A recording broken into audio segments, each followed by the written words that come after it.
තස්ස නමෝ තස්ස භගවතු අරහතෝ සම්මා සම්බුද්දස්ස නමෝ තස්ස භගවතු අරහතෝ සම්මා සම්බුද්දස්ස ඕ භගවා අරහං සම්මා සම්බුද්ධෝ විද්‍යාචරණ සම්පන්නෝ සුගතෝ ලෝකවිදු අනත්තරෝ පුරිස ධම්මසාරති සත්තා දේවනිස්සාන බුද්ධෝ භගවති සාඛාතෝ භගවතා ධම්මෝ සම්දිත්තිකෝ අකාලිකෝ ඒහිපස්සිකෝ පනයිකෝ පච්චත්තං වේති දබ්බෝති අතිපන්නෝ භගවතෝ ශාවක සංඝෝ අතිපටිපන්නෝ භගවතෝ ශාවක සංඝෝ සාපටිපන්නෝ භගවතෝ ශාවක සංඝෝ සාන්තිපටිපන්නෝ භගවතෝ ශාවක සංඝෝ යදිදං තත්තාරිය විසයුජාමි අච්ච පුරිස පුද්ගලා ඒස භගවතෝ ශාවක සංඝෝ ආහුනියෝ පාහුනියෝ අක්ඛිනියෝ අංජලි කරණීයෝ අනුත්තරං පුඤ්ඤක්ඛෙත්තං ලෝකසාති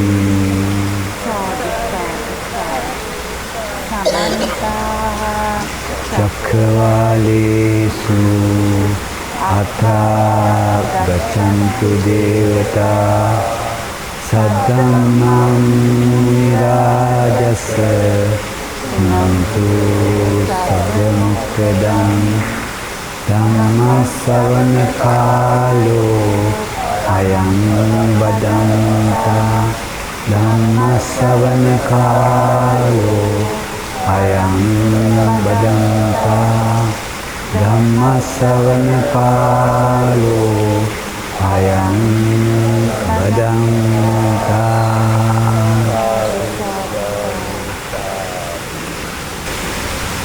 තෙරුවන් සරණයි විපුල් මහත්මයා. තෙරුවන් සරණයි. අවසරයි.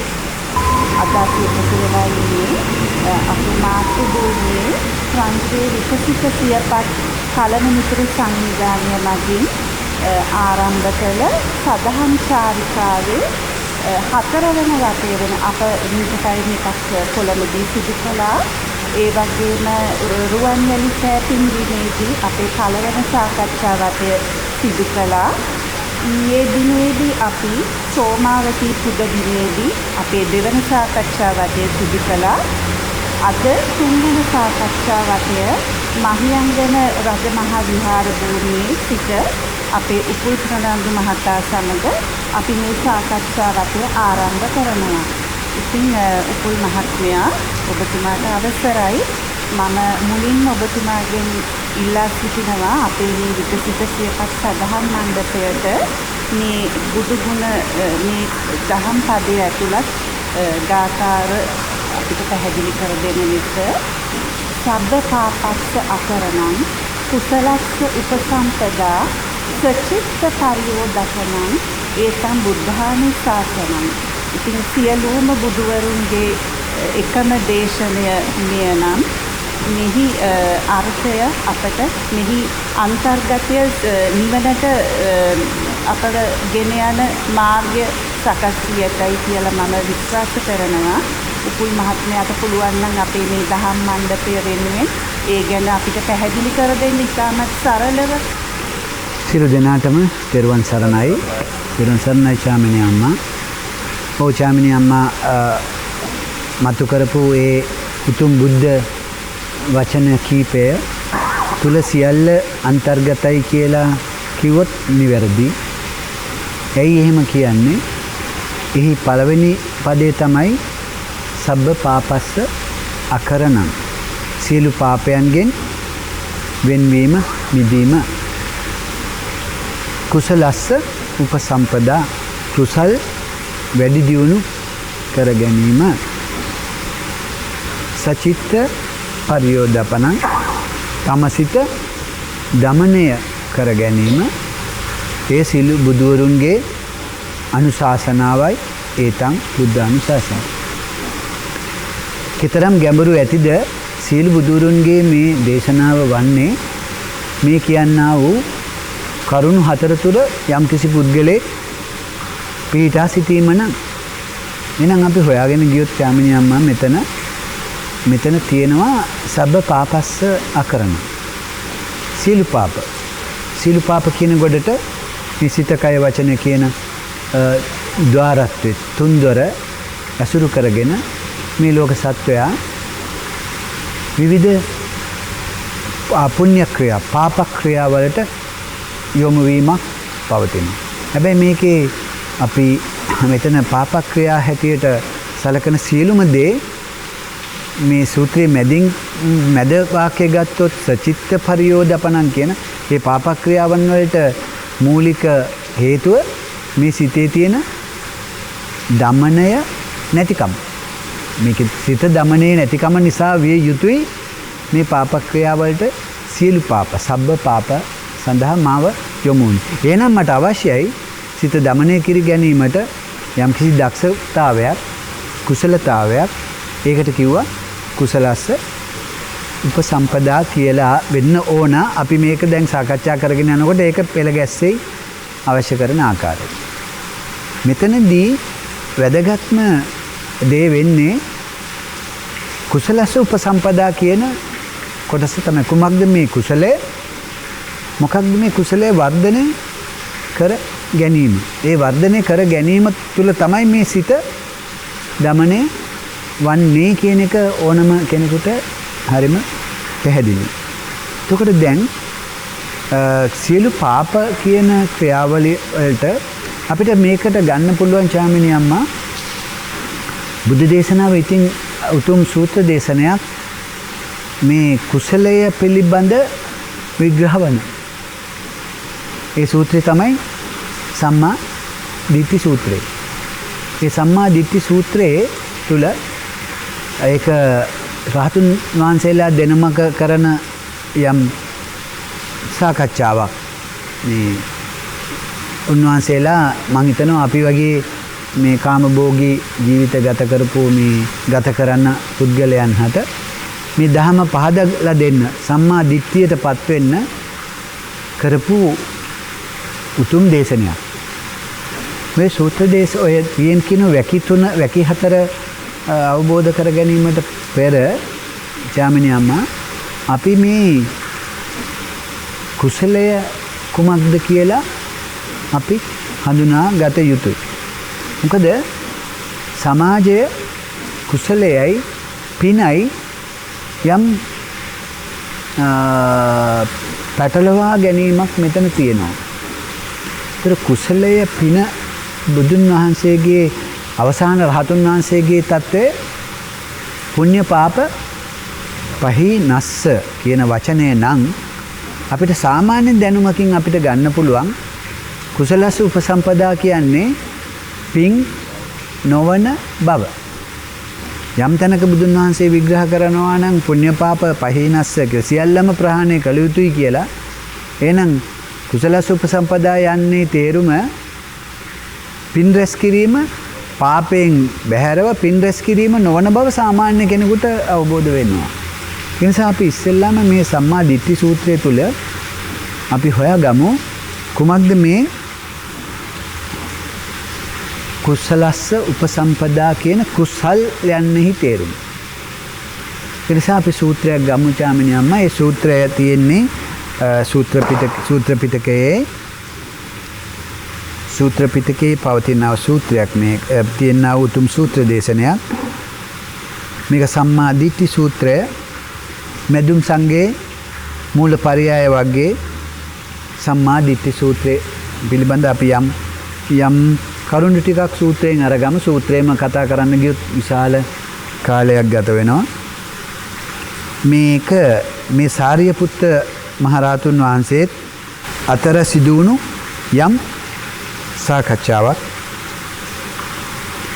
එතකොට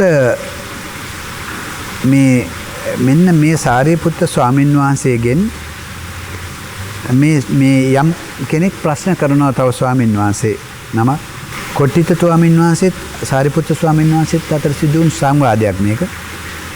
මේ එවත්නි මේ සම්මාදිට්ඨි කියනවා මිනිස්සු කුමක්ද මේ සම්මාදිට්ඨිය කුමකින්ද යම් පුද්ගලයෙකු සම්මාදිට්ඨියට පැමිණෙන්නේ කියන එක තමයි මේ ආන පළවෙනි ප්‍රශ්නේ. පළවෙනිම මුන්නාසේ දෙන උත්තරේ තමයි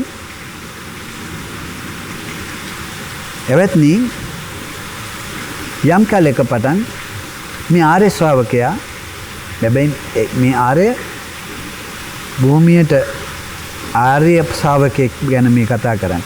මේ සාමාන්‍ය කෙනෙකුට මේක අවබෝධ වෙන්නේ යම් අවස්ථාවක මේ ආර්ය ශ්‍රාවකයා කුසලය දනීද කුසල මූලයේ දනීද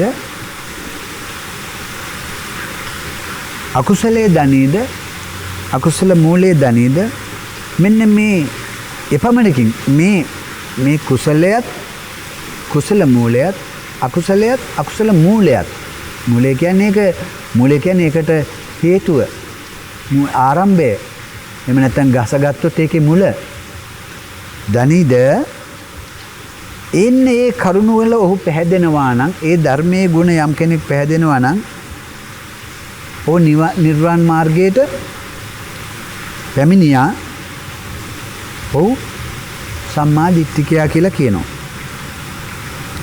දැන් මෙන්න මෙතනදී අපි දැනගන්න ඕන වෙනවා චාමිනී අම්මා කුමක්ද මේ අකුසලය සහ අකුසල මූලය යන්නේ තේරුම. ප්‍රාණඝාතය අකුසලයක්. අදත්තා දානය අකුසලයක්. කාම මිච්ඡාචාරය අකුසලයක්. මුසාවාදය අකුසලයක්. පිසුනා වාචය අකුසලයක්. එතකොට සම්ප්‍රප්පලාපේ මේ ආදී වශයෙන් අවිද්‍යා අකුසලයක්. ව්‍යාපාදය තරහ යෑම අකුසලයක්. අන්තිම වචනේ හරි වැදගත්. මොකද අන්තිම වචනේ ගාමිණී අම්මගේ මිත්‍යා දෘෂ්ටි අකුසලයක්. දැන් යමෙක් හිතනවා නම් මේ කියන්නේ පස්පව් වෙන්නේ නැති කියලා ඔහුට සිද්ධ වෙනවා මිත්‍යා දෘෂ්ටිය යමෙක් මිත්‍යා දෘෂ්ටිය තුල සිටිනවාද එයද අකුසලයක්. එතකොට එහෙනම් මේ අකුසලෙන් බේරෙන්න නම් ඔහු මිත්‍යා දෘෂ්ටියෙන් මිදෙන්න ඕන. එහෙනම් මිත්‍යා දෘෂ්ටියෙන් මිදෙන්න නම් ඔහු සම්මාදිට්ඨිය හඳුනා ගත යුතුයි. එතනින් දැන් පැහැදිලි වෙනවා එක දෙයක් මේක මේ පව් කියන ගොඩට අයිතිනට වැඩිය ඉස්සරහට ගිය වචනයක් මේ ගැබ් වෙලා තියෙනවා කියලා අපි හොයාගෙන යමු. දැන් ඊට පස්සේ කියනවා එවත්නි දැන් මේක තමයි අකුසලය. අකුසල මූලය. වෙත්තේ කොහොමද මේ අකුසල මූලය? අර කියපු සියලු කරණාවලට මුල හේතුව තමයි ද්වේෂය, තරහ, ලෝභය. යමෙක් ලෝභ කරනවා නම්, ලෝභය පවතිනවා නම් ඒක තමයි අර කියාපු අකුසලයට මූලය. ද්වේෂය, තරහ අකුසලයට මූලය. ඒකේ වැදගත්ම කොටස තමයි ඊළඟ එක. මෝහය අකුසල මූලය. මෝහය යනු කුමක්ද? කුමක්ද මෝහය? ආර්ය සත්‍ය අතර පිළිබඳ අනවබෝධය. මේක ඒ අනවබෝධය කියන தત્ත්වය පවතින කාලකල් ඕගෙන් සිදුවන්නේ අකුසල බව දැන් පැහැදිලි. දැන් සාමාන්‍යම අපි ඊළඟ පිටුවට ගියොත් මේ මුන්නාසේ විග්‍රහ කරනවා අපිට. දැන් කුසලයේ කවරේද? දැන් අකුසලයේ පිළිබඳ සාමාන්‍ය අපිට අවබෝධයක් ආවා. අවබෝධය ආව කියලා හිතන්න එපා. ඒක හරි ගැඹුරු තැන. දැන් අපිට හොයන්න වෙනවා මෝහය. මෝහය තමයි දැන් මෙතන අපිට දැන් පරස වචනය කාම මිච්ඡාචාරය ඒවා පිළිබඳ අපිට සාමාන්‍ය දැනුමක් තියෙනවා. දැන් අපිට හොයාගන්න වෙන්නේ මෝහය අකුසලින. ඊට පස්සේ කුසලයේ කවරේද කියලා අහනවා මේක. ඒකෙන් යමෙක් ප්‍රාණඝාතයෙන් වෙන් වෙනවා නම් මේක කුසලයක්. අදත්තා දානේ, කාම මිච්ඡාචාරය, මුසාවාදේ ඒ ආදි වශයෙන් කියලා අපිට වේගින් යනවා අපිට කාලේ අඩු වෙන නිසා. අතෙන්ද කියනවා සම්‍යක් දෘෂ්ටියද කුසලයක. අතෙන්ද කිව්වා මිත්‍යා දෘෂ්ටිය, මෙතෙන්ද කියනවා සම්මා දෘෂ්ටිය කුසලයක් කියලා. දැන් අපිට හරි ප්‍රබල අවබෝධයක් එනවා. එහෙනම් ඊට පස්සේ කියන උන්වහන්සේ මොකක්ද මේ කුසලයේ මූලය? කුසලයට මුල. කුසලයට හේතුව මොකක්ද? ලෝභය. යම් වෙලාවක නුඹ ලෝභයෙන් බැහැර වීමක් සිදු වෙනවා නම් ඒක කුසල මූලයක්. අද්වේෂය කුසල මූලයක්. අන්න ඊළඟ එක මෝහයෙන් බැහැර වෙන්නේ. ආ මෝහය කුසල මූලය. ඒතර මේ කුසල මූලය නිසානේ දැන් මේක හටගන්නේ. එහෙනම් කුසලස්ස උපසම්පදා කිය වෙන්න නම් නුඹ මේ කියන කුසල මූලය පිළිබඳ අවබෝධය තිබිය යුතුයි. එහෙනම් මේක මේ හිතන තරම් දැන් පහදිලි කරගන්න ඕන. යාමිනියම්ම ඉස්සෙල්ලාම අහපු ප්‍රශ්නේ සීල බුදුරුන්ගේ දේශනය කුසල මේ සබ්බ පාපස්සා කරන කුසලස්ස උපසම්පදා සචිත්ත පරියෝදපනං ඒතං බුද්ධානුශාසනං නම් එනං බුදුරුන්ගේ අනුශාසනාව කුසලස්ස උපසම්පදා වෙන්න බෑ. මෙන්න මේ කියන්නා වූ මොකද්ද? අමෝහෙන් තත්තර අමෝහයටපත් නොවි. මෝහය තුල ඉන්න තාක්කල් නුඹගෙන් සිදුවන්නේ එහෙමනම් ඔය කියන්නා වූ අකුසල. ඒ අකුසල කියන්නේ පාප ක්‍රියා. ඇයි මේ පාප ක්‍රියා සිද්ධ වෙන්නේ? මෝහය තුල, මෝඩකම තුල. ඒතර මෝහය කියන එක දැන් යාමිනියම්ම මොකද්ද විග්‍රහ කරේ? මෝහය යනු නෑ මෝහය යනු චතුරාර්ය සත්‍ය අනවබෝධ. එහෙනම් නුඹට මෝහය මිදෙන්න බෑ චතුරාර්ය සත්‍ය අවබෝධ නොවි. ඒ කියන්නේ චතුරාර්ය සත්‍ය අවබෝධ වුණා කියන්නේ ආර්ය මාර්ගයට පිවිසියා. මෝහෙන් අඳුනාගත්තා. අනිත් පැත්තෙන් ගියොත් සම්මා දිට්ඨියටපත් වුණා. එහෙනම් මේ තුනම එකක් නෙවෙයිද? මෝහෙන් මිදීම, චතුරාර්ය සත්‍ය අවබෝධ වීම, සම්මා දිට්ඨියටපත් වීම.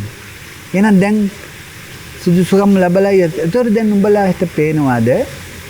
දැන් අපිට සිද්ධ වෙනවා මේකෙ මෙතනදි කියන පැවැත්නි යම් දිනක පපටන් මේ ආර්ය ශ්‍රාවකයා ආර්ය භාවයට පැමිණි පුද්ගලයා මේ අකුසලයේ දන්නවා නම් අකුසලයේ යනු කුමක්දයි?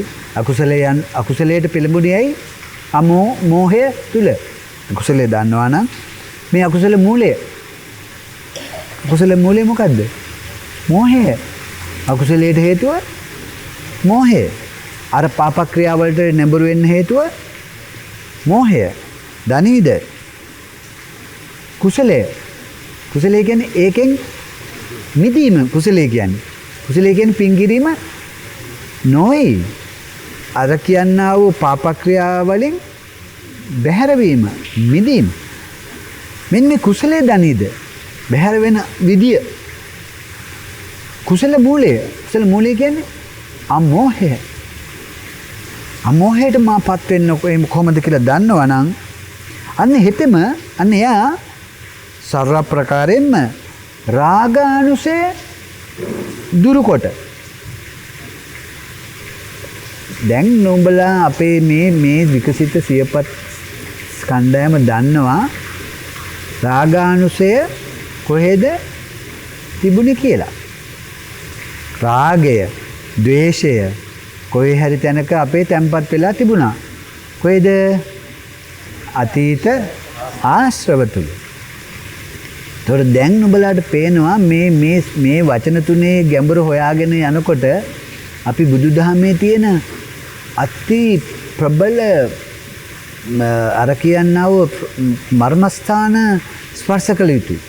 එතකොට කියනවා මෙන්න මෙයා කුසලයේ දනි අකුසලයේ දනිද අකුසල මූලයේ දනිද කුසලයේ දනිද කුසල මූලයේ දනිද එන්නේ එයා සර්ව ප්‍රකාරයෙන්ම සම්පූර්ණයෙන්ම මෙන්න මේ යම් දවසක රාගානුසය රාගයේ තැම්පත් වෙලා අනුසය වශයෙන් තැම්පත් වෙලා තීච්ච කෙනේ දුරුකොට රාගානුසය දුරුකොට රාගානුසයත් එක්ක තියෙන අනිත් අනුසය මොකද්ද?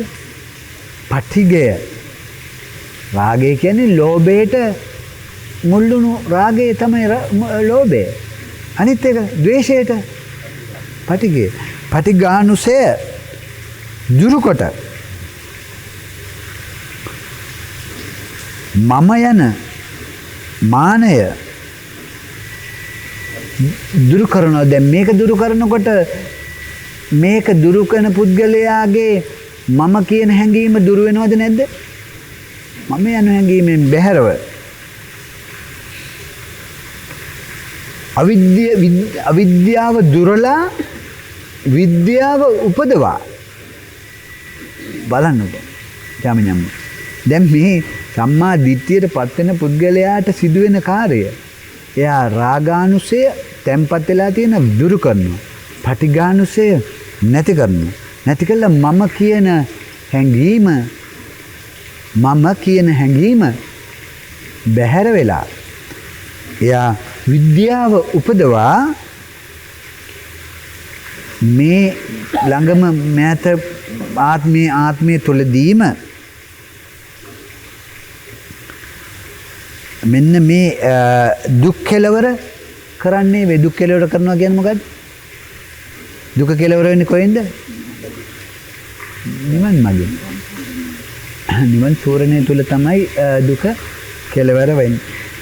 මෙන්න මෙයා මෙබඳු ආර්ය ශාවකතේ මේට තමයි එයාගේ සම්මා දෘෂ්ටියට පත් වුණා කියන්නේ මෙවැන්නෙකුට. දැන් නුඹලට පැහැදිලි මේ කාර්ය සබ්බපාපස්සා කරණං කුසලස්ස උපසම්පදා කළ හැක්කේ මෙවැනි අවබෝධයකට පැමිණි කෙනෙකුට පමණයි. පැහැදිලි කියන්නේ. එතකොට අන්න එයාගේ දෘෂ්ටිය මෙතෙක් මෙන්න මේ සිද්ධාන්තය තුළ ජීවත් වෙන්න ආර්ය ශ්‍රාවකයාගේ දෘෂ්ටිය ඍජුයි. එයාගේ දෘෂ්ටිය ඍජුයි. එයා දැන් ඉන්ද්‍ර ක්‍රීලයක්සේ ලෝකය දකිනවා. එයාගේ දෘෂ්ටිය ඍජුයි. එයා තමයි නිර්වාණ ධර්ම මගට පැමිණි ආර්ය ශ්‍රාවකයා කියලා කියනවා. දැන් මෙතනින් මම తాවකාලිකව මේ සූත්‍රය නවත්තනවා. ඊට පස්සේ මම පාදලා දෙන්නම් මේ අද සමාජයේ සම්මාදිට්ඨි කියනකොට චාමිනී අම්මා මේ සම්මාදිට්ඨි ද්වං වදාමි කියලා බුදුහාමුදුරුවෝ තව දේශනාවකට දේශනා කරනවා. නුඹලාට මම සම්මාදිට්ඨිය දෙආකාරයකින් පහදා දෙමි. එතකොට දැන් මේ කියන්නා වූ කුසලයේ දනීද කුසල මූලයේ දනීද අකුසලයේ දනීද අකුසල මූලයේ දනීද එතකින් සම්මාදිට්ඨියටපත් වෙනවා කියන කෙනයි තවත් සම්මාදිට්ඨියටපත් වෙන කෙනෙකුයි දෙන්නෙක් ඉන්නවා. හොඳට මතක තියාගන්න. ඒක නිසා මගේ බුදුහාමුදුරුවෝ පහදලා දෙනවා මානෙනි මන් නුඹලාට සම්මාදිට්ඨිය ද්වං වදාමි දේ ආකාරයකට දේශනා කරමි. කුමක්ද? එක සම්මාදිට්ඨියකට උන්වහන්සේ පහදා දෙනවා. කම්මස්ස කතා සම්මාදිට්ඨිය. ඒ සම්මාදිට්ඨියට කිව්වේ කර්මය කර්මඵලය පිළිගැනීම. ඇයි එහෙම කිව්වේ? අද සමාජයේ ඉන්නවා අද ලෝකේ මේ නැවත උප්පත්තියක් කියලා එකක් නැහැ. ඒ හොඳට කාලා බීලා හොඳට ඉඳලා මැරිලා ගියන් හොඳට කන්න බොන්න විතරයි තියෙන්නේ. මේ තව ලෝක වලට යන්න නෑ. තව අපි දන්න විවිධ ආගම් වල ඉන්නවා. ඒගොල්ලෝ විශ්වාස කරනවා හොඳ වැඩ කරොත් දිව්‍ය ලෝකේ අර පෞගේ කාලේ අර මේ කන්‍යාවයන් 7 දෙනෙක් එක ජීවත් වෙන්න ආසාවට දිව්‍ය ලෝකේ යන්න මිනිසුන් මැරුවේ. එතකොට එහෙම කට්ටියකුත් ඉන්නවා. ඒගොල්ලෝ වැරදි වැඩ කරොත් ඒගොල්ලෝ එක්ක අපායේ ඒගොල්ලන්ගේ සර්ව බලධාරී දෙවියා කියලා තියෙන ආකාරයට හරියට හැසිරුණොත් ඒගොල්ලෝ දිව්‍ය ලෝකේ. ඒගොල්ලෝ මෙහෙම උපතක් අම්මලාට සලකපන්. ඒක තුල පින් රැස් වෙනවා. තාත්තාට සලකන්න. මේ ඕපපාතික සත්වයෝ කියලා කොටසක් ඉන්නවා. සත්වයා භවයෙන් භවයට මෙහෙම ගමන් කරනවා. ඒවා පිළිගන්නේ නැති පිරිසක් ඉන්නවා. ඒගොල්ලන්ට කියන්න පුළුවන් නියත මිත්‍යා දෘෂ්ටිකයෝ කියලා. දැන් යමෙක් මෙන්න මේ කර්මඵලය කර්මයේ තුල සත්වයා ඇවිදිනවා. ඕපපාතික සත්වයෝ ඉන්නවා. දෙමෝපිය අම්මා වදපු අම්මාට සැලකීම පිනක්. තාත්තාට සැලකීම පිනක්. මෙවැනි ආකාරයට කර්මයේ ඵලය පිළිගෙන යමෙක් ලෝකේ යමක් දැක්කොත් මේ කියන්නා වූ දෘෂ්ටිය ඍජු වෙන මේ කියන්නා වූ මේ කුසලයේ දැකලාද එයා කුසල මූලයේ දැකලාද අකුසලයේ දැකලාද අකුසල මූලයේ දැකලාද එයා එතකොට මේ සර්ව ප්‍රකාරයෙන්ම රාගානුසය දුරු කොට පටිඝානුසය දුරු කොට මාර්ගයට නිවන් මාර්ගයට බැසගත් වෙන්නේ දෙයක් නෑ. එයා යාමිනිය අමාර නියත මිත්‍යා දෘෂ්ටිකයෝ ඉන්න මේ ලෝකේ නියත මිත්‍යා දෘෂ්ටියෙන් මිදිච්ච කෙනෙක්. කර්මඵලය පිළිගැනීම තුළ ඒ අය අර අන්ත මිත්‍යා දෘෂ්ටියෙන් යාන්තම් මිදුණා. දැන් ඒ අය මොනවද කරන්නේ? පින් කරොත් පුණ්‍ය කර්ම කරොත් එයා ඒකට ප්‍රතිඵල හම්බ වෙනවා කියලා දන්නවා. පාප කර්ම කරොත් ඒකට ප්‍රතිඵල ලැබෙනවා කියලා දන්නවා. කර්ම මහත්මයා මේ කම්මස්ස කතා සම්මාදිට්ඨියේ සිටින අය හිතනවා නේද ඒ නිවන් මගට පිවිසීමට හැකි කියලා? විශාල මුලාවක්. ඒවා අයිති වෙන්නේ ප්‍රතිපූජාවට නෙමෙයි. ඒවා ආමිෂය. අර හැබැයි නියත මිත්‍යා දෘෂ්ටියට සාපේක්ෂව මේ දසවස්තුක සම්මාදිට්ඨියට කම්මස්ස කතා සම්මාදිට්ඨියට පැමිණීම සම්මා දිට්ඨියක්. එයි අමු අර කියන්නා වූ දෙවියෝ තමයි ඔක්කොම කරන්නේ. දෙවියන්ට බාර දෙන ඔක්කොම ටික කරපන් කියලා. ඒ වෙනුවෙන් ගිහිල්ලා දන ගාගෙන කෑකෝ ගහගා යම් දේවල් අයදින අර නිරත මිත්‍යා දෘෂ්ටියෙන් මිදුණා. මිදිලා මොකටද ආවේ? මේ ලෝකේ සසරේ පුද්ගලයා ඇවිදිනවා. ඒ ඇවිදින්න ප්‍රධාන හේතුව එයා කරන ලද පුණ්‍ය පාප කර්ම. එන්නේ කනේද කර්මඵලයේ පිළිගැනීම තමයි මේ පළවෙනි සම්මා දිට්ඨිය. අපේ ඇදිලි තැනක් තියෙනවා ඕගොල්ලෝ අහන්න පුළුවන්. එතකොට ඒක සම්මා දිට්ඨියක්. හැබැයි අර නියත මිත්‍යා දෘෂ්ටියට සාපේක්ෂව බුදුහාමුදුරු කියනවා මේ සම්මා දිට්ඨි ද්වයං වදාමි දෙකක් කියනවා. තව එකක් තියෙනවා ආර්ය වූ සම්මා දිට්ඨිය. ඒක කර්මයට ප්‍රතිඵල ඒකට ප්‍රතිඵල තවත් කර්මඵල හම්බ වෙන්නේ නැති. ආර්යයන් විසින් පරිහරණය කරන ලද සම්මා දිට්ඨිය. ඒ සම්මා දිට්ඨියට පැත්වීමට තමයි මේ කියන්නා වූ මොකද්ද? කුසලයත් කුසල මූලයත් අකුසල මූලයත් නුඹලා දැකගත යුතුය. ඒතොර දැන් ඒ සම්මා දිට්ඨිය ගත්තොත් දසවස්තුක සම්මා දිට්ඨියට සාපේක්ෂව මේක ආර්ය සම්මා දිට්ඨිය. ඒතොර ආර්ය සම්මා දිට්ඨියට සාපේක්ෂව දසවස්තුක සම්මා දිට්ඨිය එහෙනම් වක්‍රාකාර මිත්‍යා දෘෂ්ටිය. නුඹලා ඒතොර මම පුඩාකාර මම බෞද්ධ පවුලක ඉපදිච්ච නිසා මගේ අම්මා මාව පන්සලට එක්කගෙන ගිහලා මාව බය කරා පුතේ උඹ අපාය යන්න ආස නම් ඔන්න වැඩ කරපන්. බොරු කීපන්. කටුඹුලේ අරින්නේ අර අපාය අර මාව රංගොත් යාර කියලා මගේ පාන්දුරේ පන්සලක් තිබුණා. ඔකට එක්කන් ගිහලා පෙන්නලා තියෙනවා. ඉතින් මට පේනවා මේ මහා ගම්බුරු ලේ පෙරාගෙන අපායේ ගිනි දැල් දාගෙන මම එතකොට එතෙන්දි තමයි මම වැරදි කරොත් අපායේ. මොඳ වැඩ කරොත් කර්මය කර්මඵලයේ පිළිගැනීම. ඒකෙන් මට නිවන් දැක්කේද? හැබැයි නිවන් දැකීමට පළවෙනි අඩිතාලම දාගන්න පුළුවන්. ඒතර කවුරු හරි දෙනවා නම් මේ සබ්බපාපසකරණං කුසලස්ස උපසම්පදා කියන්නේ කම්මසගත සම්මාදිට්ඨිය තුල පාපෙන් බැහැර වෙලා පින් කරන්න කියලා. ඕ මිත්‍යා දෘෂ්ටිකයේද සම්මා දෘෂ්ටිකයේද ආර්ය සම්මාදිට්ඨියට සාපේක්ෂව. මිත්‍යා දෘෂ්ටි. ඒක බය නැති කියමු අපි. මේ බුදුහාමුදුරන්ගේ බුද්ධ දේශනාව තුල තියෙන්නේ අර මම කිව්වේ රහතුන් වහන්සේ පුණ්‍ය පාප පහිනස්. එහෙනම් මේ කියනා වූ දේශනාව සබ්බපාපසා කරන කුසලස්ස උපසම්පදා කියන එක සම්බන්ධ වෙන්නේ නැහැ නේනම්. මේ කියන විදියට යමෙක් ගත්තොත් එහෙනම් පුණ්‍ය පාප පහිනස්ස කියන එක කොහොමද මේකට සම්බන්ධ කරන්නේ? මේ කියනා වූ සම්මා දිට්ඨියටපත් වෙන කෙනා පුණ්‍ය පාප පහිනස්. මම පහදලා දෙන්නම් තව ඉස්සරහදී කොහොමද ඒක අපි සම්බන්ධ වෙන්නේ කියලා. දැන් මේකේ ඉස්කතනකදී කිව්වා මිත්‍යා දෘෂ්ටියත් අකුසලයක් කියලා. එහෙනම් කුමක්ද මේ සම්මා දිට්ඨිය? දැන් සම්මා දිට්ඨිය මෙතනදී කිව්වා අපි හොයා ගන්න ඕන කියලා කුසල මූලයත් අකුසල මූලයත්. මේ කියන්නේ දක්ෂ වීමක්. නුඹලාට කුසලානයක් හම්බ වෙන්නේ යම් ක්‍රියාවක දක්ෂ වුණොත් නේ. කුසලස්ස උපසම්පද.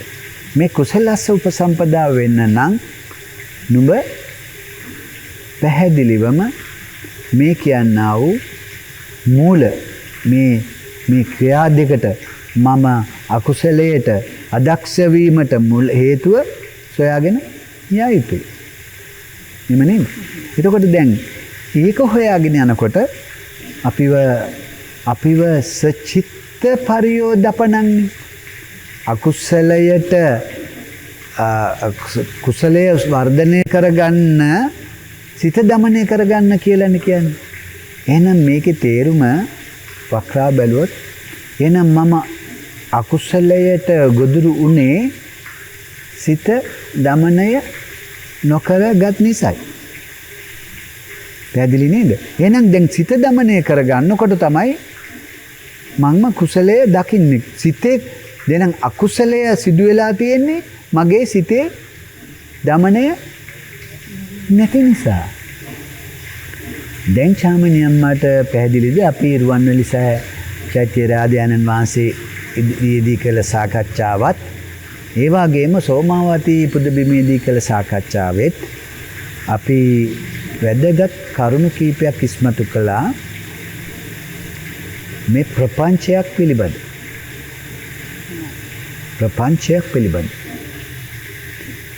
එතකොට මේ ඊට පස්සේ අපි රුවන්වැලි සෑයේදී අපි කරපු සාකච්ඡාවේදී අපි විග්‍රහ කරා පස්ස සමුදය මානසිකාර සම්භව මානසිකාරය උනේ කොහෙද? යමක් මානසිකාරය වෙන්නේ කොහෙද? සිතේ. සිත නැමැති ඉන්ද්‍රියේ ක්‍රියාකාරීත්වයක් තමයි මානසිකාරය. එහෙනම් මේ සචිත්ත පරියෝදපණං දමනය කළගත යුතු සිතේ ක්‍රියාකාරීත්වය තුලින් නොවේද මොනවාද අර කියපු මොනවාද පස්ස සමුදය මානසිකාර සම්භව සබ්බේ ධම්මා කියන කරුණ දැන් නුඹලාට සම්බන්ධ වෙන්න බැයිද සිත තුල සිත මානසිකාරය වුණා කියලා. එතකොට නුඹලාට මතකද උන්නා බ්‍රාහ්මණ සූත්‍රය අපි සාකච්ඡා කරා. නුඹට ඇසට රූප විඳින්න බෑ. විඳින්නේ කවුද? සිත. ඒ සිත ඒ ක්‍රියාදාමයට විඳීමේ ක්‍රියාදාමයේ නොවේද මානසිකාරය තුලින් නෙමෙයි නුඹ ලෝකය පැනවුනේ. මේ සියලු ලෝකය නුඹට පැනවෙන්නේ සිත සහ මානසිකාරය තුලින්. ඒකට නුඹට උදව් කළා මේ සවිඥානික කය ඇති ඉන්ද්‍රිය පහක්, පංචවිධ ඉන්ද්‍රියක්. උන්නා බ්‍රාහ්මණයට කිව්වේ මෙන්න මේ විවිධ විෂයන් අරමුණු ගත හැකි ඉන්ද්‍රිය පහක් තියෙනවා. ඇසට බෑ කනේ කෘත්‍ය කරන්න. කනට බෑ දිවේ කෘත්‍ය කරන්න. නාසයට බෑ ඇසේ කෘත්‍ය කරන්න.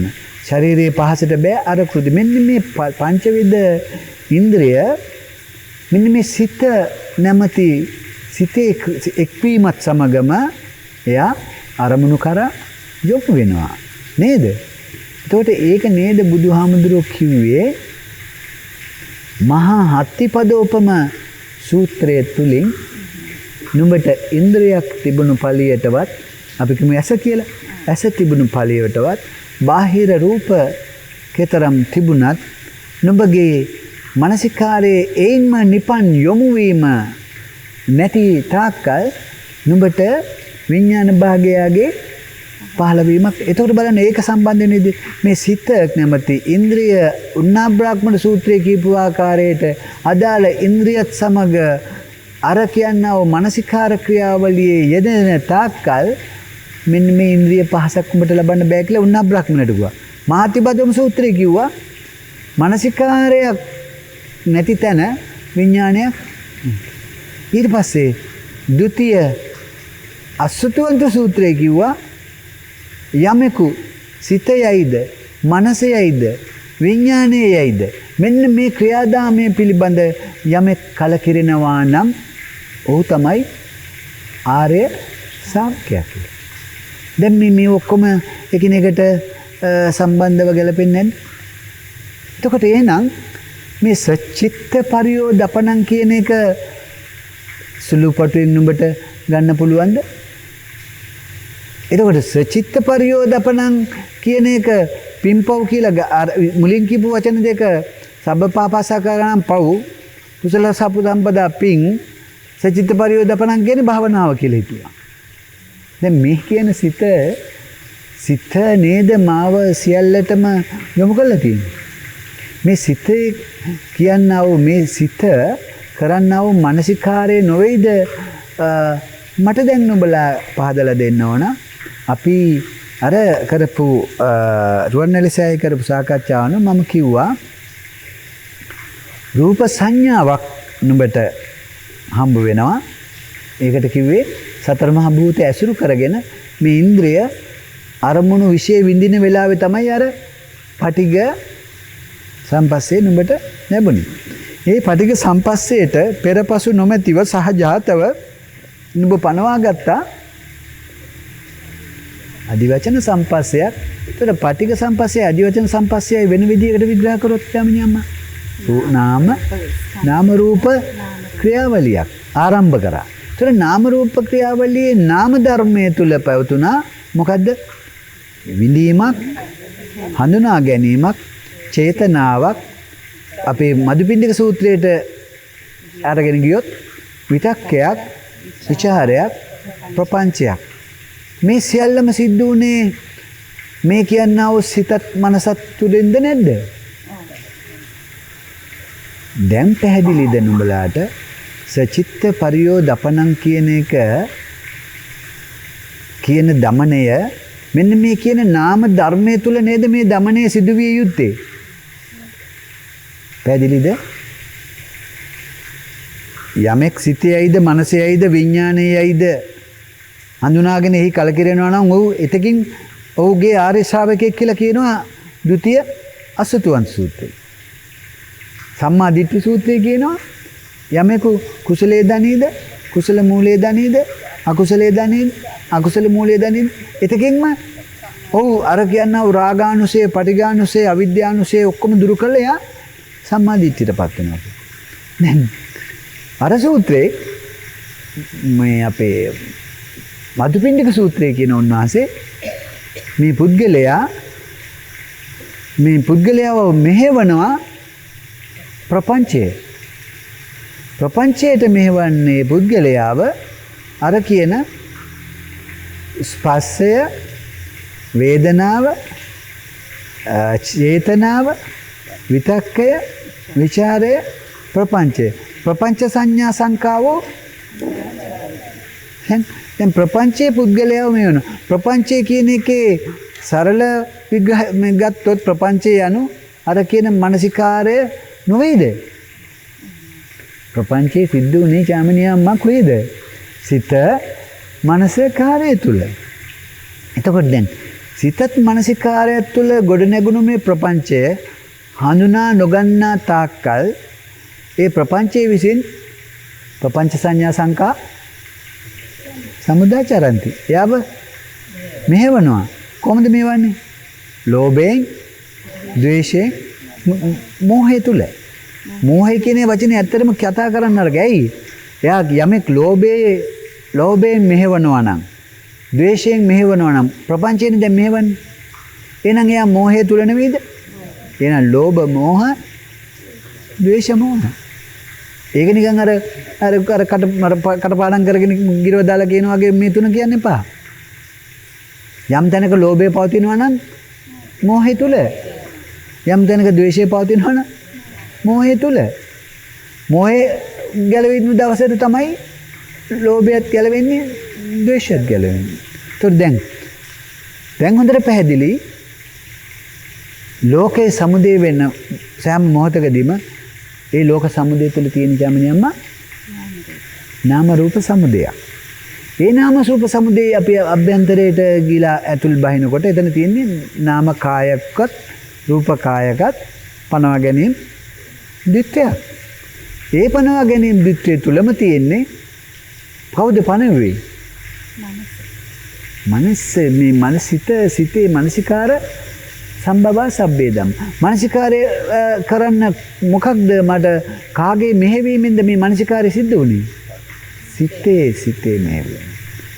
එහෙනම් මෙන්න මේ සිදුවීම දකින්නකොට දැක්කොත් මේක හරියට දැක්කම ඒතර මදුපිණ්ඩික සූත්‍රයේ කියනවා හරි ලස්සනටම මෙන්න මේ යම්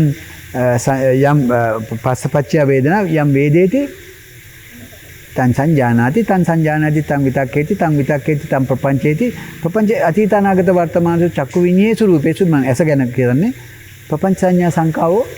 ඒතර දැන් මෙන්න මේ සිත මානසිකාරයෙන් සකසා දුණු ලෝකයක් නොදන්නා නිසා එයාව අර ප්‍රපංචයේ විසින් මෙහෙව්වා එක්ක රාගයට එක්ක ද්වේෂයට එක්ක ඔය කියන හැටියට ලෝභයයි ද්වේෂයයි. දැන් මේ සිදුවීම නොදන්නා තාක්කල් එයාට සචිත්ත පරියෝදපණම් වෙන්න පුළුවන්. දැන් යන්න අර වචන තුලට එනවා. සබ්බ පාපස්ස අකරණ. සීළු පාපයන්ගෙන් බැහැර වෙන්න. ඒ පාපයන්ට ගොදුරුනේ මේ සචිත්ත පරියෝදපණම් නොවුණු නිසා. ඒ සචිත්ත පරියෝදපණම් වෙන්න බැරි වුණේ. නාම රූපය පිරිසිඳ ඉඳකන එයාව ප්‍රපංචයන් විසින් මෙයපු නිසා. දැන් පැහැදිලි තමයි කොච්චර පැහැදිලිද ඒ ගැඹුරු ඒ දහම් කරුණට කෙනෙක්ව නඹුරු කරගෙන එන්න. ඔහු සම්මාදිට්ඨිකයෙකු බවට දැන් සම්මාදිට්ඨි සූත්‍රයේ කියනවා කෙනෙක් කුසල මූලයත් අකුසල මූලයත් දකිනවා නම් කුසලයත් කුසල මූලයත් අකුසල මූලය එතකින් සම. ඒතර දැන් නුඹට නාම රූප ක්‍රියාවලිය තුලින් හම්බුනේ කුසලයත් කුසල මූලයත් අකුසල මූලයත් නොවේද? මං කියන එක පැහැදිලිද? ගැඹුරුයි. නමුත් මේක හැම පැත්තෙම දැන් නුඹට කුසල මූලයත් හම්බුණා. අකුසල ඇයි? නුඹ මෝහයෙන් ලෝකේ පරිහරණය කරන අතුරු නුඹගේ මූලය අකුසලයි. දක්ෂ නැහැ. ඒක නිසා නුඹ මේ කියන්නා වූ අර දස වැදෑරුම් පාප ක්‍රියාවලට ගොදුරුනවා. ඒ පාපක්‍රියාවට වැඩිය ඔබට ගිය යමක් පාපයෙන් මිදුණත් නුඹ ඉන්නේ අමෝහය තුල නම් නුඹ පාපයෙන් මිදලා පුණ්‍ය ක්‍රියා කරා කියමුකෝ. ඒකම තමයි. එතකොට එයා සචිත්ත පරියෝදපණන් කෙනෙක්ද? එයි එයා සිතේ මේ කියන්නා වූ මේ සිත මනස විඥානයේ පනවා දුන්නු ලෝකයේ දැක්කේ නැහැ. එතකොට ඇයි මේ විඥානයේ ස්වභාවය කුමක්ද? අபிසංකත විඥාන. අபிසංකත විඥානයක් තුල මේ කුමන ක්‍රියාවක යෙදුනත් ඔව් අකුසලයකට ගොදුරු වෙන කෙනෙක්. ඒ අකුසලය යනු දසවස්තුක සම්මාදිට්ඨිය තුල පාපක්‍රියාවට වඩා ගැඹුරු පරයයක් තුල මේ ලෝකයේ සමුදය වන ආකාරය නාම රූප ධර්ම න්‍යාය තුලින් නොදකපු පුද්ගලයාට එයා ලෝකයක් අත්විඳිනවා. ඒ ලෝකයේ අත්විඳින එකේ දසවස්තුක සම්මාදිට්ඨිය තුල පාපයෙන් බැහැර වුවත් එයා අර කියන මිත්‍යාවට මෝහේ නැමැති ගොදුරට හසු වෙලා. ඒතකොට දැන් මෝහයෙන් මිදෙන්න බෑ නුඹට සචිත්ත පරියෝදපණ නැතුව. ඒතකොට දැන් හොඳට පැහැදිලි කරවෙන්න ඕන මේ නාම රූපේ නාම ධර්මයේ තුල තමයි මේ සිතේ දමනය සිදුවිය යුත්තේ. හැබැයි ඒ සිතේ දමනය නාම රූප ධර්මයේ නාම ධර්මයේ පිරිසිදු දකින්න පෙර වුණ තව එකක් දැනගන්න ඕන යාමිනිය. මේ මොකද්ද? රූප ධර්මයේ ආරම්භය චත්තාරීතික මහ භූතානං චතුන්නන්ත මහ භූතානං. ඒතර උපාදාය වුණේ රූපේ. අර කියනව මනසට මානසිකාරයක් ඒක. රූපේ යනු මා විසින් පනවා ගත්තා. එහෙනම් ඒ රූපේ පැනවෙන්න අදාළ මට ඉන්ද්‍රියක් සමුදේ වුණා නම් ඒ ඉන්ද්‍රියද මා පනවා ගත්තා. ඒ ඉන්ද්‍රිය මට මගෙන් බැහැරව සිදුවන්නක්. ඒක මන්ම දැක්කා කියන රැවටීමට බඳුන් වෙන තාක්කල් මම ඇස කියන එක පනවාගෙන ඇස පවතිනවා. බාහිර රූපත් ඔහුට පවතිනවා. හැබැයි මෙන්න මේ කියන්නා වූ સિદ્ધාන්තය දැකපු දවස් ඉඳලා මට ඇසක් නැහැ. එතකොට දැන් මේ ඇස යනු පනවාගත්තු දෙයක්. මේක බුදුහාමුදුරුවෝ කතා කරලා තියෙන ඇස ප්‍රඥාප්තිය. ඇස ප්‍රඥාප්තිය කොහොනේ කොයිලායේද? පටිඝ සම්පස්සේ තුලින් පැනවුණු ලෝකයකින් තමයි මට මගේ ඇස කන නාසය දිව ශරීරය කියන මන කියන ඉන්ද්‍රියන් හය පැනවුනේ. ඒ පැනවුනේ සතර මහා භූත ධාතුන් ඇසුරු කොටගෙන මගේ මනසේ සිදුවුණු මේ කියනවා මානසිකාරයක් තුලින් පැනවුණු උපාදායි රූපයක්. ඒ සමාවෙන්ද ඔතනදී අපි අර මහාත්තිපදෝපන සූත්‍රයේ බුදුරජාණන් වහන්සේ පැහැදිලි කරන ශබ්දෝ සමන්නාහරය ගැන පොඩි පැහැදිලි කිරීමක් කරලා ගියොත් හොඳයි කියලා. ඔව්. මොකද දැන් එතනදී දැන් ওই ශබ්දෝ සමන්නාහර කියන වචනය හරි ගැඹුරු වචනයක්. සරත්. ඒ ගැඹුරු වචනයක් වෙන්නේ යාමිනී අම්මා මේ ශබ්දෝ සමන්නාහරයේ තුලින් තමයි නුඹට මේ ලෝකය පැනුනේ. ତොර නුඹටද ලෝකය පැනුනේ? කොයිද? සවිඥානික වුණු මේ විඥානයේ සහිත මේ කයේ පවතිනා වූ ඉන්ද්‍රිය ඒ අධ්‍යක්ීම ලැබුවා කියන්නේ ශබ්දෝ සමන්නාහරය තුළ. ඒතර ඒ ශබ්දෝ සමන්නාහරයේ සිදු නොවුණා නම් නුඹට ඔය කියනා වූ සම්මුතිය හැටිනවා. ඒක කිසිදු අවුලකුත් නැතුව මේ කියන්නේ සුද්ධ බැඳිලා පොට්ට වෙච්ච අපේ වචන වලින් කියනවා නම් අන්ධ වෙච්ච නැටි හැක් තියෙනවා. බාහිර රූපත් විවිධ තියෙනවා. හැබැයි නුඹට ඒයින්ම නිපන් බුදුහාමුදුරු කියන්නේ ඒයින්ම හටගත්තු අර අරමුණේ යොමු වීම නැති තාක්කල් දැන් මේ වෙලාවේ නුඹලාගේ යොමු වීම කන ශබ්දයට කාගේද? උපුල්ගේ. දැන් රූපයටත් යාමිනීගේ රූපයටත් පුල්ගේ කියන මේ සම්මුති ලෝකයේ ඉන්න මේ පුද්ගලයෝ දෙන්නගේ රූපයට යොමු වීමක් තියෙනවා. ඒ යොමු වෙනකොට නුඹලාට මොකද්ද පහළ වෙන්නේ? මේ කියන නාම රූපේ ධර්මයේ තුලින් රූපයක් යාමිනී කියන රූපේ සකස් වෙනවා. මෙතන මේ පැත්තට යොමු ආපේටි කොහෙන්ද මේක පැනවුනේ?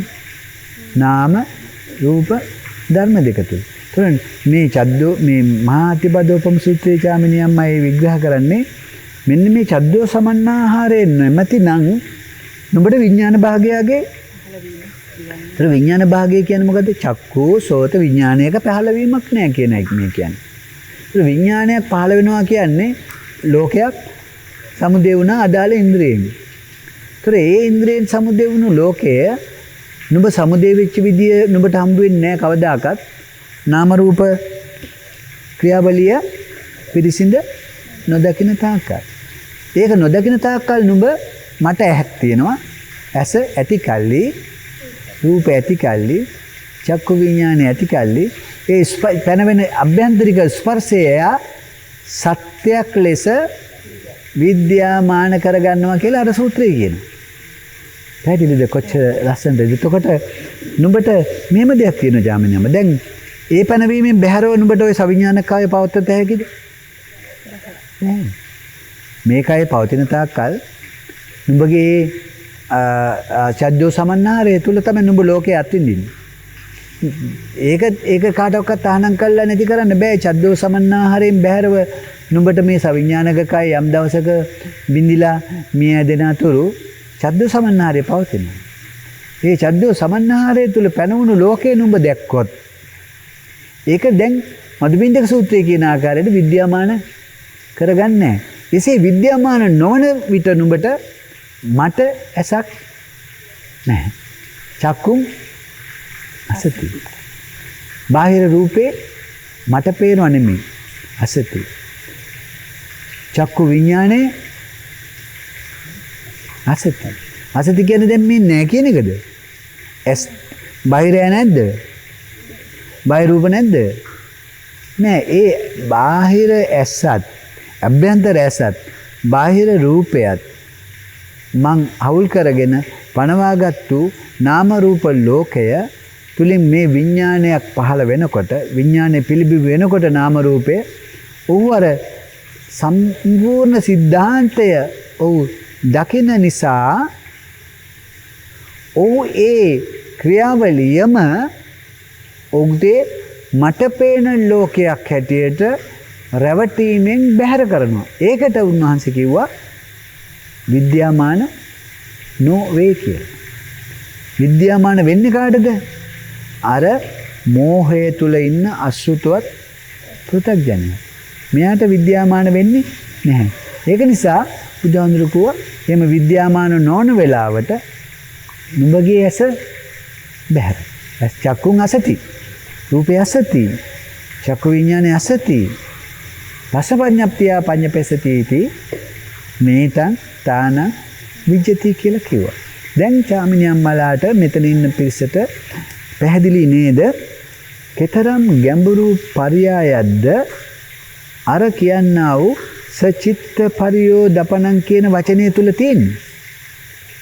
එතකොට කුසලස්ස උපසම්පදා යනු කුමක්ද? කුසල අකුසල මූලයත් අකුසලයත් අකුසල මූලයත් කුසලයත් කුසල මූලයත් ප්‍රඥාවෙන් දැකීම. ඒ මූලයේ දකින කෙනාට තමයි කුසලස්ස උපසම්පදා එයා දැන් ලෝකය දකින්න දක්ෂ වෙන්න ඕන. ලෝකය දකින්න දක්ෂ වෙනකොට එයා එතනින් එහාට එයාගේ ප්‍රතිපදාව තමයි දමනය කරගන්නේ කුමක්ද? සිත සචිත්ත පරියෝදප. ඇත්ත වශයෙන්ම මේක තමයි ප්‍රතිපදා මග. ඇයි? සම්මා දිට්ඨියටපත් වුණාට පස්සේ ඔහුට තියෙන ප්‍රතිපදාව. මොකක්ද ප්‍රතිපදාව? සම්මා දිට්ඨියටපත් වෙන්නේ. ආර්ය අෂ්ටාංගික මාර්ගය. සම්මා දිට්ඨිය පූර්වාංගම කරගත්තා වූ ආර්ය අෂ්ටාංගික මාර්ගය. ආර්ය අෂ්ටාංගික මාර්ගයේ අභ්‍යන්තර ක්‍රියාවලිය කුමද යාමිනියම? ත්‍රිලක්ෂණය. මේ සියල්ල අනිත්‍ය දුක්ඛ අනාත්ම කියන දර්ශනය තුලින් තොර අනිත්‍ය වන අනාත්ම වන දුක් බව මේක නොදකින කාකල් සංසාර දුකට පත් වෙන මේ ලෝකේ නුඹට පේනකොට නුඹ ඒ ලෝකයේ සමග ලෝභයෙන් පසුපස යනවා දේවා. නුඹ ඒ ලෝකයේ පිටිපස්ස නුඹ යනවද ද්වේෂයෙන් ගැටෙන්න? නුඹ දැන් මෝහය අඳුනාගත් නුඹ සචිත්ත පරියෝදපණං වනවා යනු අර කියන්නා වූ ලෝකය රූප ශබ්ද ගන්ධ රස ලෝකය දමනයකට ලක් වෙනවා නොවේද? ඒ දමනයකට ලක් වෙන එකට නොවේද කිව්වේ ආර්යෙකුගේ ආර්යකාන්ත සීලය කියලා? එයා සික්ඛාපදං සමාදියාමි ඉන්න තැනක නේද? එතනිනුත් ඔබට ගිහිල්ලා මේ මට සමුදේ වන මේ ලෝකය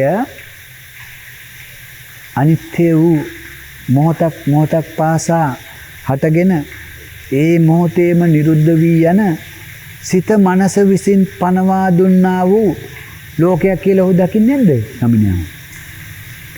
අන්න තිලකුණු වඩන්න දැන් සුදුසුයි නුඹලා.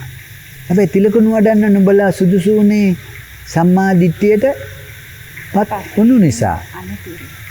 සම්මා දිට්ඨියට පත් උනේ නුඹ කුසලයක් කුසල මූලයක් අකුසලයක් අකුසල මූලයක් දැකපු නිසා. කුසලයක් කුසල මූලයක් අකුසලයක් අකුසල මූලයක් දුටුවේ කොහොමද? මූලය ආරම්භය හේතුව අදක්ෂකමට හේතුව දක්ෂ වෙන්න හේතුව මොකෙන්ද මේ දක්ෂකම මතුනේ? නාම රූපේ පිරිසිදු දැකපු දවසට පේනවා මේක නොදකින තාක්කල් අකුසලයේ තුලයි. මේක දැකපු දිනට කුසලය මතුවෙනවා. දක්ෂකම මතුවෙනවා. දක්ෂකම මතුවනාම දැන් දැන් දැක්කා සම්මස්ත ක්‍රියාදාමේ. දැන් ඔව් සම්මා දිට්ඨිය. සම්මා දිට්ඨිකයට පමණයි සචිත්ත පරියෝදපන විහැකේ. එහෙනම් සචිත්ත පරියෝදපණං කියන සිත දමනය කරගන්න කියන එක ගහක් යටට ගිහිල්ලා කේසා ලෝමා නගා දන්තා කියලා ඉත දමනය කර ගැනීමක් නෙමෙයි මේ. දැන් සමාජයට දීලා තියෙන පණිවිඩය මොකද්ද? සබ්බ පාපසා කරනන් පව් කරන්න එපා. කුසල සුපසම්පදා පුළුවන් තරම් ගෙදර තියෙන බඩු මුට්ටු ටික හරි කමන්නේ දන් දීපල්ලා. ඊට පස්සේ මුලෝ දෙයක් දැනගන්න ඕනේ ඒ ගහක් යටට ගිහිල්ලා සිත දමනය කරගන්නවා. ඒ මොකද ඒ සිත දමනය? තදංග විස්කම්බන හැටියට අරමුණු වලට එන්න නොදී දැන් නිවන් දැක්කේද ඒ ඇයට? එහෙනම් මේ උතුම් ගාථා රත්නයේ හේතු දැන් පැහැදිලි නේද? සබ්බ පාපස්ස අකරණං කුසලස්ස උපසම්පදා සචිත්ත පරියෝදපන. මේ සචිත්ත පරියෝදපන කියන එකට අයිති සතර සතිපට්ඨානය වැඩිම ලෝකේ සියල්ල ත්‍රිලක්ෂණයට යටත් කොට දකිමින් වාසය කිරීම. පංචස්කන්ධය අනිත්‍ය දුක්ඛ අනාත්මට යටත් කොට දැකීම. ආයතන චක්කායතනේ සෝතායතනේ චක්කු විඥානායතනේ මේ ආයතනික ක්‍රියාවලිය අනිත්‍ය දුක්ඛ අනාත්ම ත්‍රිලක්ෂණයට යටත් කොට දැකමින් වාසය කිරීම. ස්කන්ධ පරියාය තුලින් චක්කු ධාතුව සෝත ධාතුව චක්කු විඥාන ධාතුව වශයෙන් ඒ විදිහට බලලා මෙන්න මේ ත්‍රිලකුණු වැඩිම. එහෙනම් මේ ත්‍රිලකුණු වඩනවා කියන්නේ අන් කිසිවක් නොවේ සතිත්ත පරියෝදපණක් නොවේද? එතකොට පුල් මහත්මයා මේ ආර්ය භූමියට දැසගත් විගසන කෙනෙකුට මේ සචිත්ත පරියෝදපණක් කිරීම ලේසි පහසු දෙයක් නෙමෙයි නේද? මෙහෙම යම් දැන් ආර්ය භූමියට බැස ගැනීම යනු සම්මා දිට්ඨියට පත්වීම නේද? ආර්ය භූමියට බැස ගැනීම යනු සවිඥානික කයක සිදුවෙන්නා වූ මේ නාම රූප ධර්මතාවයේ දැක ගැනීම නොදේද? ආර්ය භූමියට බැස ගැනීම යනු සවිඥානික කයක සිදුවෙන්නා වූ මේ සිද්ධාන්තය දැකලා ඇත හෝ නැත කියන දෘෂ්ටි දෙකෙන් දෘෂ්ටිගත තත්ත්වයෙන් මිදිලා මෙන්න මේ ලෝකය මේ මජ්ක්‍ධිමා ප්‍රතිපදාව තුලින් මේ ලෝකය සමුදය වෙන විදිය දැකීම නොවේද? ඒතර දැන් එයා සුදුසුකම් ලබනවා සචිත්ත පරියෝදපන. දැන් ඔව් සූදානම්. හැබැයි සචිත්ත පරියෝදපන දමනය කර ගැනීමනේ. එතන කියන්නේ නැහැ උන්වහන්සේ බැහැර කරන්නවත් සිත නැති කරන්නවත් නිරෝධ කරන්නවත්. එතන කියන්නේ මොකද්ද? දමනය. දමනයක්. එතකොට දැන් ඒ දමනයම වෙන ආකාරයකට කියපු තැන් දෙකක් කියන්නකෝ බුදුහාමුදුරුවෝ. බාහියට කිව්වේ මොකද්ද? මානුක පුත්‍ර කිව්වේ මොකද්ද? ඒතර දැන් බලන්නකෝ අපි ඒක සම්බන්ධ කරමුකෝ මේ කතන්දරේට. දැන් අතෙන්දි කියනවා සබ්බ පාපස්සකරණං කුසල සුප්පසම්පදා සතිච්ච පරියෝදපණං ඒතම් බුද්ධානුශාසන. ඒක සීලුණුගේ දේශනාවලු. හැබැයි බාහියට මොකද්ද කිව්වේ? බාහිය විලකෝ මේ මාළුක පුත්තාම්දුර ගමුකෝ. මාළුක පුත්තාම්දුර මම වයෝවෘද්ධයි මගේ ස්වාමීන් වහන්සේ මම කහිට මැරෙයිද දන්නෙත් නැහැ. මට කෙටියෙන් මේ බණක් කියන්න කියලා. බාහිය කිව්වේ මොකද්ද? ඔබ වහන්සේ ජීවත් වෙයිද දන්නේ නැහැ. ගිහිල්ලනකොට මං ජීවත් වෙයිද දන්නේ නැහැ. මට කෙටියෙන් මණක් කියනවා. මොකද්ද කිව්වේ? මාළුක පුත්‍ර ලස්සනට කිව්වා. මාළුක පුත්‍ර නුඹ අතීතයේ රූප ශබ්ද ගන්ධ රස විඳලා නැත්තම් අනාගතයේදී බාහ්‍ය කියලා කෙනෙක් රූප ශබ්ද ගන්ධ රස විඳින්නේ නැත්තම් එහෙනම් ඔබ අතීතයේත් නැත්තම් මේකෙත් නැත්තම් මේ දෙය අතර තැන් දෙකේම ඔබ විඳලා නැත්තම් යමක් වර්තමානයේ ඔබට හම්බ වෙන මේ රූප ශබ්ද ගන්ධ රස කෙරෙහි ඔබට චන්දරාගයක් ඒතර මොකද කිව්වේ? මොකද්ද මාළුක පුත්‍ර කිව්වේ? නෑ එහෙම වෙන්න බෑනේ ස්වාමීන් වහන්සේ කිව්වා. එහෙනම් ඔබට දැන් එහෙම වෙන්න බෑයිද? එහෙනම් හික්මියන්. මොකද හික්මෙන්න කිව්වේ? දිත්තේ. ඒතර එහෙනම් ඒ කියපු දිත්තේ දිත්ත මත්තන් තන අභ්‍යන්තර කතන්දරය ගත්තොත් ඒ කිව්වේ දැන් ඔබගේ හිත සචිත්ත පරියෝදපණං වෙන කියලා කිව්වේ. ඔය මහත්මයානේ සවිඥානික කයක තියෙන සිත තමයි මේ පැහැදිලි. සිත එතකොට ඒකම ගමුකෝ අතන අපේ කවුද උන්නා බ්‍රාහ්මණයා බමුණෙක් වේ භාවනා බමුණෙක්ගේ අමු පුතඥෙක් බුදුහාමුදුරුවෝ ටික කියලා කතාරේ ඉඳලා බුදුහාමුදුරුවෝ මේ විවිධ විෂයන් වලට අරමුණු ගන්න මේ ඉන්ද්‍රියන් වගේක් තියෙනවා මේ ඉන්ද්‍රියන්ට කාගේ පිළිසරණක්ද? සිත පිළිසරණ මේ ඉන්ද්‍රිය අරමුණු ගත්තේ සිත කිව්වා. ඒතර සිත ඉන්ද්‍රිය අරමුණු ගත්ත එක තුල නෙවෙයිද නාම රූප ලෝකයේ පැනුනේ. ඉතින් උන්නා බ්‍රාහ්මණට අවබෝධ වුණේ ඒක. ඒතර උන්නා බ්‍රාහ්මණට කිව්වා මේ උන්නා බ්‍රාහ්මණය ඒතර ඒක ඒ සිද්ධාන්තයේ කාගේ පිළ. එතකොට ඒක තමයි මේ මානසිකාරය. ඔබ මානසිකාර කරපන් ඒ සිදුවෙන සිද්ධාන්තයේ සිතයි මනසයි මේ අදාළ ඉන්ද්‍රියයි සිතයි එකතු වෙලා කරපු සිද්ධාන්තය බලපන් කියලා බුදුහාමුදුරුවෝ කිව්වේ. එතකොට මොකාගේ පිළිසරණක්ද? ඒතකොට කිව්වා මේකට පිළිසරණ මේ විමුක්තියට ඔබ නිවන් දකින උන්නා බ්‍රාහ්මණ තියෙන දැනුම නිසා ඒ බ්‍රාහ්මණයෙක් දෙන දැනුම නිසා ඔක්කොම තේරුම් ගත්තා. ඒතර එතනත් කියලා තියෙන්නේ උන්නා බ්‍රාහ්මණ හික්මියන් කියලා මේ සිද්ධාන්තයේ සිදුවෙන්නේ සිත මනස තුලයි සිද්ධ වෙන්නේ. ඒක මානසිකාරයෙන් බලපං උන්නා බ්‍රාහ්මණයා ඔබ ඒක දැක්කොත් උඹට පේන්න ගන්නවා උඹට විමුක්ති රසය ඔබ විඳිනවා එතනින් පටන්. ඊට පස්සේ උඹට නිවන් දැක්කේ කියලා කිව්වේ. ඒතර බාහියට කිව්වේ බාහිය මේ උඹ මෙච්චර රැවටිලා තියෙනවා උඹ දැකලා විඳලා තියෙනවා. උඹ දැකපු නිසා උඹ විඳේ.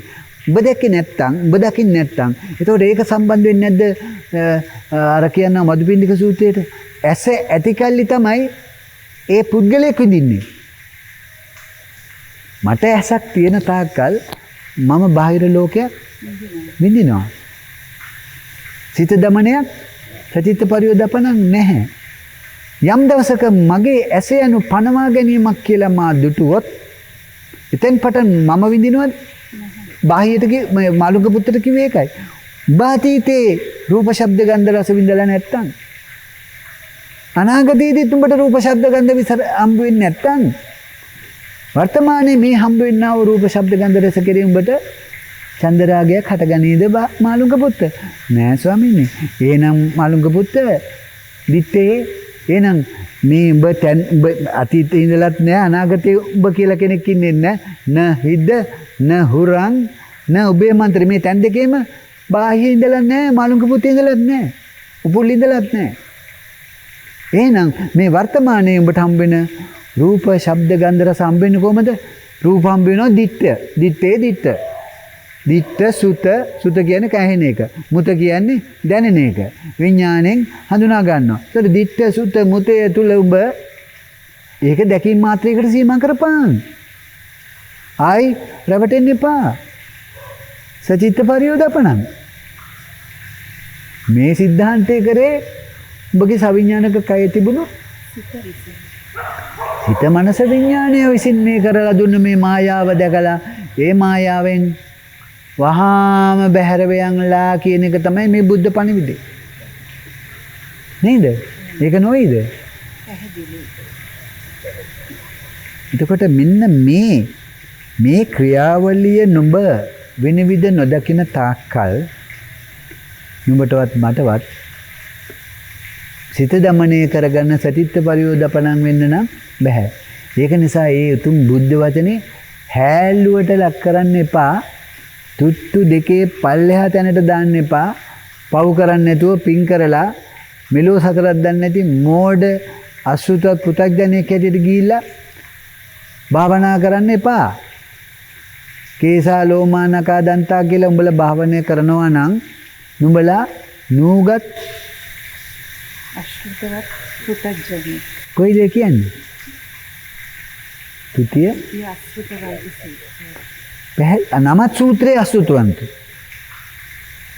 ඒක කියනවා උඹලා මෙන්න මේ උඹලාගේ කය පිළිබඳ පඨවි ආපෝ තේජෝ වායෝ වලින් මේ සකස් වුණු මේ කය පිළිබඳ නුඹලා මේක පිළිබඳ කලකිරෙනවා නම් මේක බැහැර කළ යුත්තක් කියලා කවුද එහෙම බැහැර කරන්න කලකිරෙන මිනිහා? අසුතවන්ත පුතා. ඊට පස්සේ කියනවා යමෙකු සිතේයිද මනසේයිද විඥානයේයිද ඒ ක්‍රියාදාමයේ පිළිබඳ කලකිරීමක් ඇති කරවා නම් ඔව් සුතුවත්. ඒතර දැන් මේ කතන්දරෙන් ඉස්මතුනේ සිත මනස විඥානයේ පිළිබඳ කරන්නා වූ අති ගැඹුරු විග්‍රහයක්. එතකොට දැන් පැහැදිලිද ඒතම් බුද්ධානුශාසනං කියන වචන තුනේ ගැබ් වෙලා තියෙන මේ කතන්දරේද නැද්ද? නන්දනේ ඔයාලට පැහැදිලිද අපැහැදිලිද කියලා? ඈ? සබ්බපාපස්ස අකරණං කුසලස්ස උපසම්පදා සචිත්ත පරියෝදපණං ඒතං බුද්ධානුශාසන. එනං සිත මනස විඥානේ කරන්නා වූ මේ පෙරලිය නාම රූප ධර්මය නුඹ විනිවිද දුටුවොත් මේ දමනේ වූ සිතට බෑ උඹව මෙහෙවන්න වැරදි විදියට ලෝභයෙන් ද්වේෂයෙන් මෙහෙවන්න බෑ. ඇයි නුඹ දැන් මෝහය හඳුනාගත්තා. මෝහය තුල තමයි මේ කියන්නා වූ දුක දැක්කේ නෑ මෝහය තුල. දුකේ සමුදය දැක්කෙත් නෑ මෝහය තුල. දුකේ නිරෝධය දැක්කෙත් නෑ මෝහය තුල. දුක්ඛ නිරෝධ ගාමිනී ප්‍රතිපදාව දකින්නත් බැරි වුණා මෝහය තුල. දැන් මේ સિદ્ધාන්තය තුල කොතනදීද අපිට දුක හම්බුනේ? සබ්බන් දුක්ඛම් බව තේරුණේ ඇයි? මේ හට ගැනීම නොදකින තාක්කල් මේ ලෝකේ සමුදේවන ආකාරයේ නොදකින තාක්කල් සබ්බන් දුක්ඛං කියන සංසාර සබ්බන් දුක්ඛං කියන ගොඩට වැටෙනවා. ඇයි සබ්බන් දුක්ඛං වෙන්නේ? නුඹ අபிසංකත විඥානයක් තුල ලෝකයට අර චක්‍රයට ගොදුරු වුණා නුඹ. යම් දිනක නුඹ මෙන්න මේ කියන්නා වූ මේ සමුදයත් අත්ගමයක් දුටුවොත් එතෙන් පටන් නුඹට ඇසක් නුඹට රූපත් පේන්නේ නැහැ.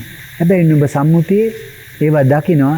ඒ දකින්න ඒවා සචිත්ත පරියෝදපණං නිසා දිත්තේ දිත්ත මත්තං හැටියට සබ්බම් පහය ගමනීයන් සියල්ල ඒ තැන්වලම අතහරිනවා. ඒ අතහැරීමයි බුදුහාමුදුරුවෝ කිව්ව අතහැරීම.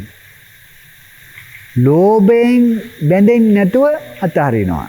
ඇයි ඒක දිත්ත මත්තන්. ලෝභයෙන් අල්ලගන්න නැතුව අතහරිනවා තව කොටසක්. සුත මත්තන්.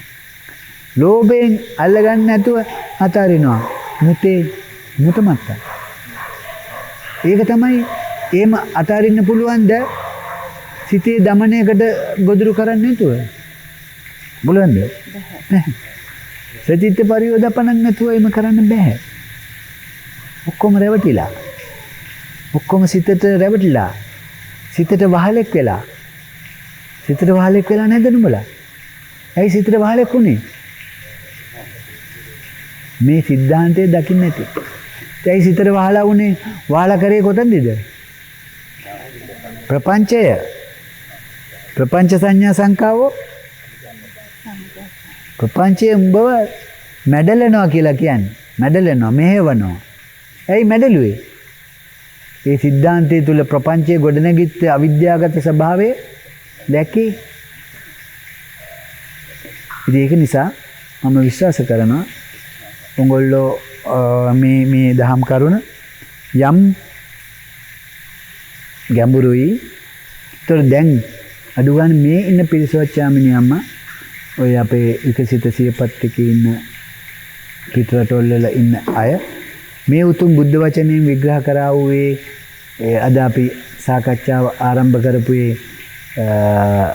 මොකක්ද මේ සබ්බ පාපසකරණන් නැමැති ගාථාව කතරම් ගැඹුරු පරයයකට ගමන් කරනවද කියන එක මම හිතනවා මෙතන ඉන්න අයට පැහැදිලි වෙන්න ඇති කියලා.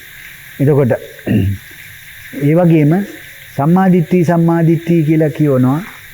මේ සම්මාදිට්ඨි ද්වයං වදාමි කොටස් දෙකකට වෙන් කරලා උන්වහන්සේ අපිව නියත මිත්‍යා දෘෂ්ටියෙන් මුදවගත්තා. ඒ නියත මිත්‍යා දෘෂ්ටිය මිදිලා කම්මසගත සම්මාදිට්ඨිය තුල නුඹට කවදාකවත් නිවනක් හම්බ වෙන්නේ නැහැ. නිවන වටේ කැරකෙත හැකි. දැන් සමස්ත සමාජයේම ඒක තුල නිවනක් හොයනව නේද? මට අවංකවම කියන්නකෝ. අද සමාජය දසවස්තුක සම්මාදිට්ඨිය තුල ඉඳගෙන නිවන් දකින්න උත්සාහ කරන අයද නැද්ද? ඒ වගේම අය සබ්බන් පහේ ගමනියන් කියන ඒ උතුම් බුද්ධ වචනයක් වැරදි විදිහට හරිම අවාසනාවන්ත තත්ත්වයක්. පැහැදිලිවම යාමිනියම හරිම අවාසනාවන්ත තත්ත්වයක්. මේ සබ්බන් පහේ ගමනියන් කියන එක මේ පින්තූරයක් එක දානවා. දැන් යම් කිසි පුද්ගලයෙක් පාරේ බෑග් එකකුත් එක්ක වැටිලා මැරිලා. දැන් යා සබ්බන් පහේ ගමනියන් එක්කෙනෙක්.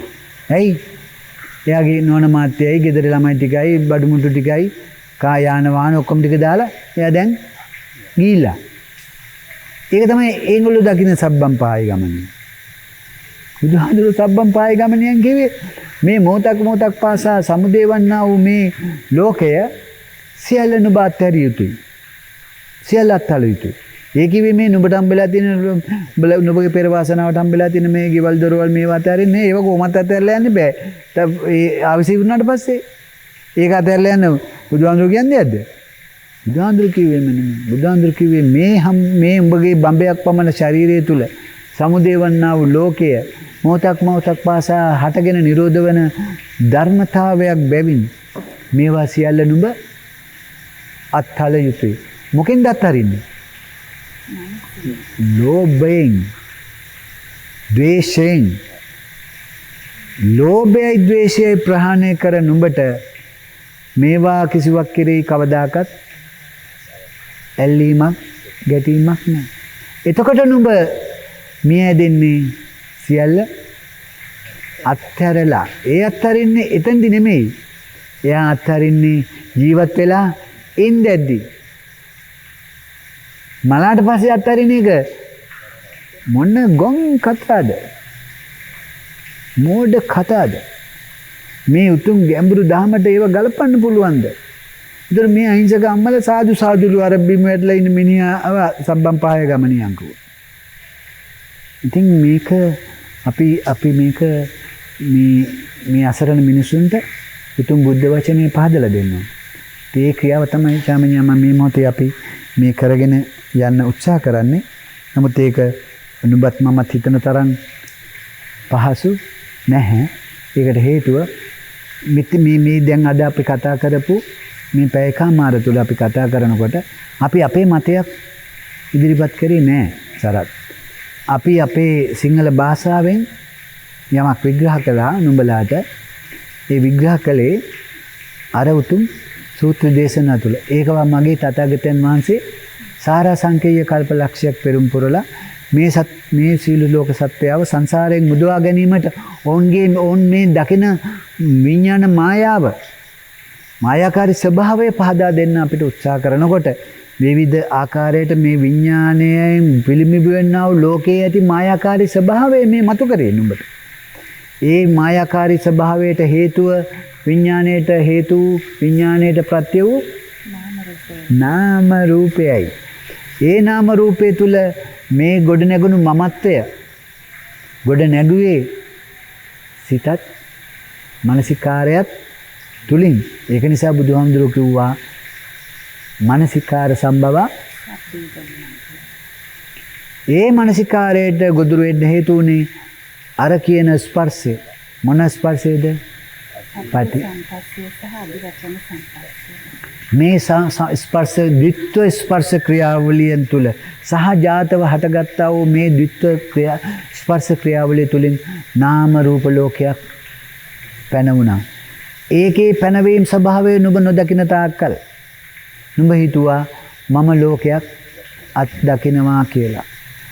ඒ අත්දකින්න මට ඇස් තියෙනවා මට කන් තියෙනවා කියලා මගේ ඉන්ද්‍රිය මම කොට ගත්තා. මම කොට ගත්තා වූ ඉන්ද්‍රිය වලින් සමුදේ වුණා වූ රූප ලෝකේ, ශබ්ද ලෝකේ, ගන්ධ ලෝකේ, රස ලෝකේ, ස්පර්ශ ලෝකේ, ධම්ම ලෝකේ මම අත්විඳින මමෙක් හදාගත්තා. ඒ මම ඉඳගෙන සමුදේ වුණා වූ ලෝකයේ තුල ඒ මම විසින් මොකද ඇලුනා, ගැටුණා. ඒතම් මම ඒතෝ හමස්මින් ඒතෝ මේ අත්තා කියන වැරදි න්‍යායට ඔහු ගොදුරු වුණා. ඔහු මේ සියල්ල සත්‍යයක් ලෙස පිළිගත්තා. ඒ රැවටීමෙන් මිදීමට තමයි බුදුහාමුදුරුවෝ මේ කියාපු උතුම් ධර්මය නොත් පටිච්ච සමුප්පාදයේ මැදුම් පිළිවෙතින් මට ලෝකේ දකින්න කිව්වේ. මැදුම් පිළිවෙතින් ලෝකේ දකින්නකොට නුඹට හම්බ වෙන්නේ පටිච්ච සමුප්පාදය. පටිච්ච සමුප්පාදයේ තුල සිද්ධාන්තයක් සිද්ධ වෙනවා, චක්‍රයක් කරකිනවා. ඒ චක්‍රය කරකෙන්න මුල්ුනේ සිත මනස. ඒ සිත මනස යනු මේ සවිඥානික කයේ ඇති තවත් ඉන්ද්‍රියක් පමණයි. ඒක මට අයිති එකක් නොවේ. ඒ සිත නැමැති ඉන්ද්‍රිය කරපු මානසිකාර්ය තුලින් තමයි මේ ලෝකය පැන උනේ. ඒ පැන වුණු ලෝකයේ තුල මගේ අතීත ආශ්‍රවයන් ඉස්මතු වෙලා මම දකින මම කැමති ලෝකයක් මට මැව්වා. ඒ මාපු ලෝකයේ තවදුරටත් ආස්වාදයක් ඇතේ යන රැවටීම තුල ඒක පවත්වගෙන යෑමට උත්සාහ කළා. ඒ ලෝකයේ ඇති ඒ රූප ලෝකයේ, ශබ්ද ලෝකයේ, ගන්ධ ලෝකයේ ඇති ආදීනවේ මා දුටුවේ නැහැ. ඒක නිසා ඒ සියල්ල නිසා මම සදාකාලික සංසාර ගමනකට ගොදුරු වූවා. දැන් මෙතන ඉන්න මේ පින්වත් පිරිස පැහැදිලි ජාමිනී අම්මා නුඹ මේ ලෝක සමුදයත් අත්ගමයක් දුටුවා නම් නුඹට ආස්වාදේ ආදීනවේ පේන්නේ නැද්ද? නුඹලාට සමුදයත් අත්ගමයක් සංස්කාරයන්ගේ ස්වභාවය පේන්න පටන් ගත්තම නුඹට පේන්නේ කුමක්ද? මේ සංකතයේ සංස්කරණය වන්නා වූ මේ ලෝකයේ ස්වභාවය පේනකොට පේන්නේ මොකද්ද? ඒ ලෝකේ හට ගැනීමයි යං කිංචි ධම්මං. එතකොට නේද නුඹට මේ ලෝකයේ සියල්ල අනිත්‍ය බවත්, දුක්ඛ බවත්, අනාත්ම බවත් වැටෙන්නේ. එසේ ලෝකය අනිත්‍ය වූ, දුක්ඛ වූ, අනාත්ම වූ ලෝකය නිත්‍ය සුඛ ආත්ම කොට ගැනීම සුදුසුද? එහෙනම් දැන් මේ ක්‍රියාදාමයේ මේ ආකාරයට නොදකින තාක්කල් නුඹට සචිත්ත පරියෝදපණං කියන ආහලකටවත් එන්න පුළුවන්. ඒක නිසා මම විශ්වාස කරනවා මෙතන ඉන්න පිරිසත් වාසනාවන්ත වෙයි කියලා. මේ උතුම් කේශ ධාතුන් වහන්සේ මගේ තථාගතයන් වහන්සේගේ කේශ ධාතුන් වහන්සේලා තැන්පත් කරලා තිබෙන පළවෙනි මේ ලෝකයට උන්වහන්සේ ජීවමානව ජීවත් වෙන කාලයකදී යමක උන්වහන්සේගේ කේශ ධාතුන් වහන්සේලා තැන්පත් කොට චෛත්‍යයක් නිර්මාණය කරා නම් මේ අද අපි ඉන්නා වූ ඒ උතුම් පිම්බිමේ සකස් කොට ඇති මේ මහා චෛත්‍ය රාජානන් වහන්සේ.